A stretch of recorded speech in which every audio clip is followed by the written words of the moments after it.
Hello everyone, welcome to our YouTube channel banker couple. अभी FCI AG3 का document verification complete हो गया है और अब उसके बाद की क्या प्रोसीजर है वो मैं इस वीडियो में आपको बताऊंगी। अब DV हो गया है तो अब आपको कभी भी मेल आ सकता है। उस मेल में आपको बहुत सारी चीज़ें आएंगी। एक तो ये कि आपको ये जो मैं आपको स्क्रीन पे दिखा रही हूँ, ये एक पूरा PDF आएगा। इसमें बहुत सारे एनेक्जर्स होंगे जो आपको फिल करने होंगे। तो ये सबसे पहले हम देखेंगे। उसके बाद इसके अलावा भी 2 और डॉक्यूमेंट्स आते हैं। ये सारी चीज़ें मेल पे आएगी आपको। जो आपका अपॉइंटमेंट लेटर है वो भी मेल पर आएगा और हार्ड कॉपी भी उसकी आपको आएगी। और उसके बाद आपका जब अपॉइंटमेंट लेटर है उसमें एक डेट मेंशन रहेगी कि आपको इस डेट तक उन्हें मेल करना है या फिर उन्हें बाय पोस्ट बताना है कि आप इस अपॉइंटमेंट लेटर को एक्सेप्ट कर रहे हैं। और अगर आपने उस डेट तक नहीं भेजा तो वो ऐसा अज्यूम कर लेंगे कि आपने ये एक्सेप्ट नहीं किया आपका जो अपॉइंटमेंट लेटर है। और उसमें जो ज्वाइनिंग की डेट है वो भी लिखी हुई रहेगी कि आपको इस डेट के पहले पहले तक ज्वाइन करना है। ऐसी कोई फिक्स डेट नहीं आएगी कि आपको इसी दिन ज्वाइन करना है।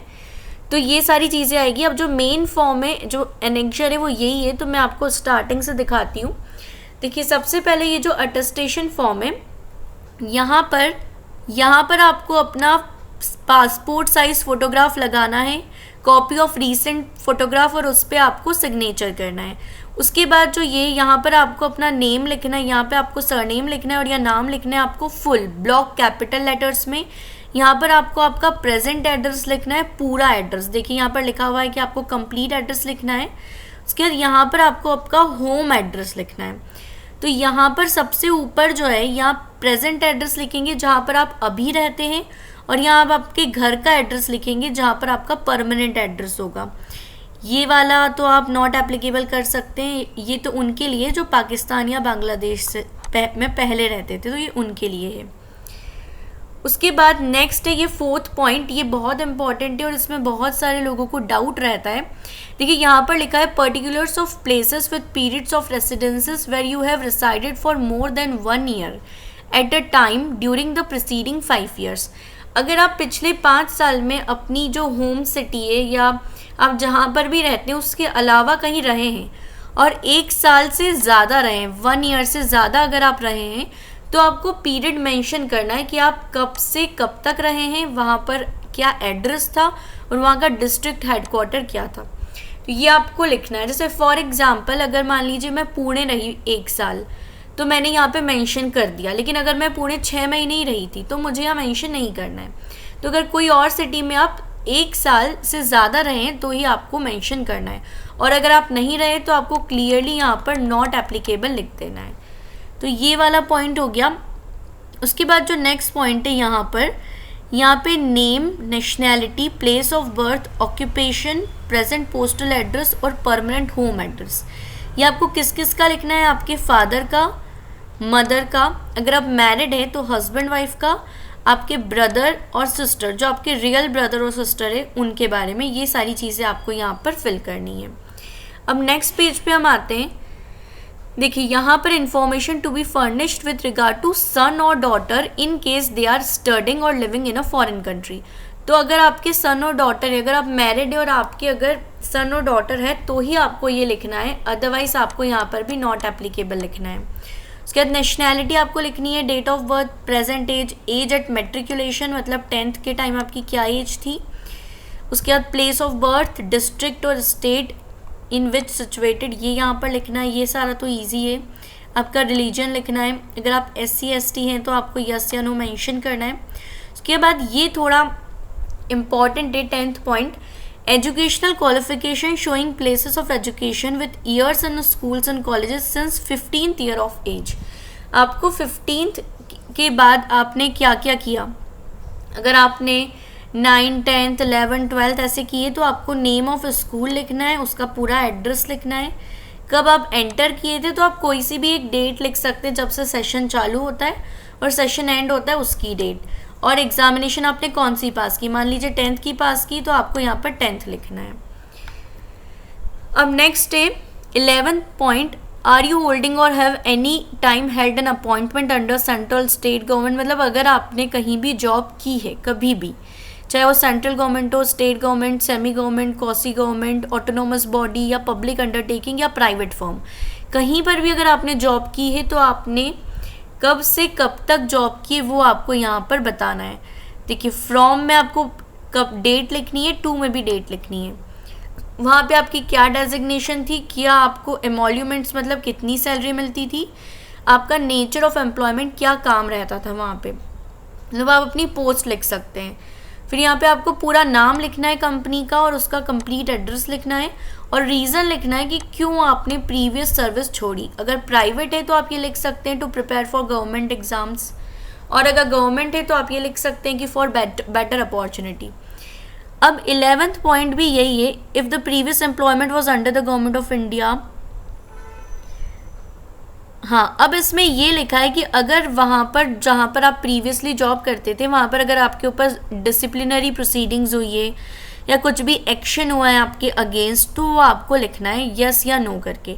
तो यहाँ पे जनरली आपके अगेंस्ट ऐसा नहीं हुआ तो आपको क्लियरली यहाँ पे नो लिखना है। इसका जो 12th पॉइंट है ये, इसमें आपको यस और नो पे टिक करना है अगर आपको कभी अरेस्ट किया हो या प्रोसिक्यूटेड, या एक बार सारे पढ़ लेना, जनरली सब में नो ही रहता है, अगर किसी का कुछ हो तो आप पूछ सकते हैं। ये हो गया 12th पॉइंट। उसके बाद देखिए 13th पे आपको नेम लिखना है दो रिस्पॉन्सिबल पर्सन का ऑफ योर लोकेलिटी या दो references to whom you are known. तो इसमें आप अपने रिलेटिव का या आपके आसपास जो नेबर्स रहते हैं उनका नाम लिख सकते हैं। बस आपको यही लिखना है और नीचे आपको सिग्नेचर करनी है और डेट और प्लेस लिखना है। ये हो गया एनेक्जर 1। अब एनेक्जर यहाँ पर नेक्स्ट आता है आइडेंटिटी सर्टिफिकेट। आइडेंटिटी सर्टिफिकेट में ये सर्टिफिकेट कौन कौन साइन कर सकता है ये यहाँ पर क्लियरली मेंशन है, तो इसमें कंफ्यूज मत होना। देखो ये जो पूरी लिस्ट है गजेटेड ऑफिसर सेंट्रल या स्टेट गवर्नमेंट के, देन जो ईजी है वो मैं आपको बता देती हूँ। जो गजेटेड ऑफिसर है उसमें जो स्कूल के प्रिंसिपल हैं या फिर जो गवर्नमेंट स्कूल के जो लेक्चरर्स हैं ये सब भी आते हैं, तो अगर आपके कोई रिलेटिव हो तो आप इजीली उनसे करवा सकते हैं, तो ये आपको इजीली मिल जाएंगे। नहीं तो फिर बाकी नीचे जो भी है, सबसे पहले तो अगर कोई आपका जान पहचान में उनसे करा लेंगे तो आपको ईजी हो जाएगा। उसके बाद यहाँ पर कुछ भी नहीं करना, नीचे वाला तो ऑफिस वाले फिल करेंगे, आपको बस ये आइडेंटिटी सर्टिफिकेट में गजेटेड ऑफिसर के सिग्नेचर करवाने हैं। नेक्स्ट है सर्टिफिकेट ऑफ कैरेक्टर। ये बहुत इंपॉर्टेंट है, ये एनेक्जर 2 है। यहाँ पर देखिए क्लियरली लिखा हुआ है, बहुत लोगों को डाउट हो रहा है कि जो कैटेगरी 3 की पोस्ट है यहाँ पे लिखा हुआ है for category 3 post district magistrate और सब डिविजनल मजिस्ट्रेट और देयर सुपीरियर ऑफिसर्स। तो आपको डीएम या एसडीएम से ही करवाना है ये कैरेक्टर सर्टिफिकेट साइन। जो गजेटेड ऑफिसर है वो कैटेगरी 4 पोस्ट के लिए लिखा गया है, लेकिन AG 3 कैटेगरी 3 पोस्ट है तो आपको इनके ही सिग्नेचर लगेंगे कैरेक्टर सर्टिफिकेट पे। उसके बाद अगला है डिक्लेरेशन। इसमें कुछ भी नहीं है, ये अगर आपकी शादी हुई है तो आपको इसमें फिल करना है, बहुत ईजी, इसमें सिग्नेचर करनी है और डेट डालनी है, इसके अलावा इस वाले में कुछ भी नहीं करना है। अब नेक्स्ट है medical report for examination of candidate. ये बहुत इंपॉर्टेंट है, ये जो पार्ट ए है ये कैंडिडेट खुद फिल कर लेगा। देखिए इसमें लिखा है candidate must make the statement required below prior to his medical examination and must sign the declaration appended. ये आपको खुद भरना है। इसमें सबसे पहले नेम लिखना है, then state your age and birth place, यहाँ पर आपको एज लिखनी है, देन लास्ट वैक्सीनेटेड, और ये सारी डिटेल्स इतनी डिफ़िकल्ट नहीं है, ये ईजी है, आप भर सकते हैं। जो अगला है पार्ट बी, ये जो है ये डॉक्टर भरेंगे, तो ये इसमें आपको कुछ भी नहीं करना है, गवर्नमेंट हॉस्पिटल में जाना है। अगर आपकी पहचान है तो आपका काम थोड़ा इजी हो जाएगा, अगर नहीं है तो आपको थोड़ा लाइन में लग के बहुत कुछ टाइम लग सकता है। आपको एक दिन में तो आपका काम हो ही जाएगा, अगर थोड़ी जान पहचान रहती है तो 1-2 घंटे में भी हो जाता है। तो देखिए यहाँ पर जितने टेस्ट इन्होंने लिखे हैं ये सब आपको वहाँ पर कराने हैं। अब यहाँ पे ये स्किन का अगर कोई डिजीज़ है आप लिख सकते हैं, आइज़ की अगर कुछ है तो आप लिख सकते हैं। देखिए यहाँ पर कुछ लोग पूछ रहे थे कलर ब्लाइंडनेस अगर है तो क्या हम रिजेक्ट हो सकते हैं, तो रिजेक्ट तो आई थिंक नहीं होते हैं, लेकिन देखिए आपको मेंशन करना है कि आपको night blindness, field of vision, defect in colour vision, visual activity, ये सब अगर है तो आपको यस या नो तो लिखना पड़ेगा। आप यहाँ पे झूठ नहीं लिख सकते क्योंकि बाद में प्रॉब्लम क्रिएट हो सकती है। उसके बाद ये आपका जो आई टेस्ट करवाओगे आप उसकी डिटेल से ये यहाँ पर डॉक्टर्स भर देंगे आपकी। उसके बाद यहाँ पे देखिए ये थायराइड का टेस्ट है, ये और भी टेस्ट होते हैं जैसे यूरिन टेस्ट होता है।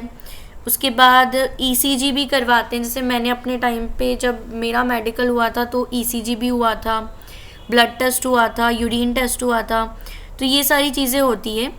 तो ये सारे टेस्ट जो है आप जब भी जाएंगे उनको बताएंगे, वो आपके सारे टेस्ट कर देंगे। उसके बाद जो मेन डॉक्टर जिनको मेडिकल अथॉरिटी जिनके सिग्नेचर होने हैं वो ये पूरा खुद फिल करते हैं और उनके साइन होते हैं यहाँ पे। तो ये आपका मेडिकल हो गया। अब annexure 5 declaration of Fidelity and secrecy, इसमें कुछ भी नहीं करना है, इसमें एक सिग्नेचर करनी है। और ये देखिए ये है स्टेटमेंट ऑफ इमूवेबल प्रॉपर्टी। यहाँ पर कुछ लोगों को कन्फ्यूजन होता है कि हमें क्या भरना है, इसमें कुछ भी नहीं रहता। इसमें अगर आपके नाम पे कोई इमूवेबल प्रॉपर्टी है तो वो आपको यहाँ पे डिटेल डालनी है, अगर नहीं है तो आपको इसको नॉट एप्लीकेबल कर देना है। कुछ भी अगर नहीं है तो डैश करके बस आपको इस पर साइन करनी रहती है। उसके बाद देखिए कार्डेक्स फॉर्म है, इसमें भी जो डिटेल्स है वो बहुत ही नॉर्मल है। एक डिटेल है जिसमें आपको आई थिंक कन्फ्यूजन हो सकता है, आइडेंटिफिकेशन मार्क। इसमें जैसे किसी को बर्थ मार्क रहता है ना, तो आपको वो मेंशन करना है कि आपको बर्थ मार्क है, कहाँ पर है, वो बस आपको यहाँ मेंशन करना रहता है। बाकी डिटेल्स बहुत नॉर्मल है, वो आप खुद फिल कर सकते हैं।